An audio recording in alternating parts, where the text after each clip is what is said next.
Mecca Medina ഹറമുകളിൽ ഇഫ്താർ kit വിതരണത്തിന് താൽപര്യമുള്ള കമ്പനികൾക്ക് രജിസ്റ്റർ ചെയ്യാൻ അവസരം. ഇന്നു മുതൽ ഓൺലൈൻ വഴിയാണ് അപേക്ഷകൾ സമർപ്പിക്കേണ്ടത്.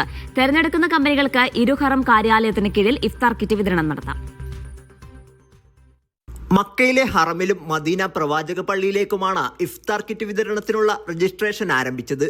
താൽപര്യമുള്ള കമ്പനികൾക്കും ഫാക്ടറികൾക്കുമാണ് അവസരം ലഭിക്കുക. ഇന്നു മുതൽ ഡിസംബർ 30 വരെയാണ് ഓൺലൈൻ വഴി അപേക്ഷകൾ നൽകേണ്ടത്. മക്കയിലെയോ മദീനയിലെയോ പ്രവർത്തിക്കുന്ന സ്ഥാപനത്തിന്റെ മുനിസിപ്പൽ ലൈസൻസോ ഫുഡ് ആൻഡ് ഡ്രഗ് അതോറിറ്റിയുടെ ലൈസൻസോ ഹാജരാക്കണം. അതോറിറ്റി ഉൾപ്പെടുത്തിയിട്ടുള്ള മാനദണ്ഡങ്ങൾ പാലിക്കാൻ കഴിയുന്ന കമ്പനികൾക്കാണ് അവസരം ലഭിക്കുക. പ്രതിദിനം കുറഞ്ഞത് 10,000 ഇഫ്താർ കിറ്റുകൾ ഭക്ഷ്യസുരക്ഷാ മാനദണ്ഡങ്ങൾ പാലിച്ച് വിതരണം ചെയ്യാനുള്ള കഴിവും സ്ഥാപനത്തിന് നിർബന്ധമാണ്. തിരഞ്ഞെടുക്കുന്ന കമ്പനികൾക്ക് ഹറമിന്റെ മുറ്റങ്ങളിൽ പ്രത്യേക ഇടം നിശ്ചയിക്കും.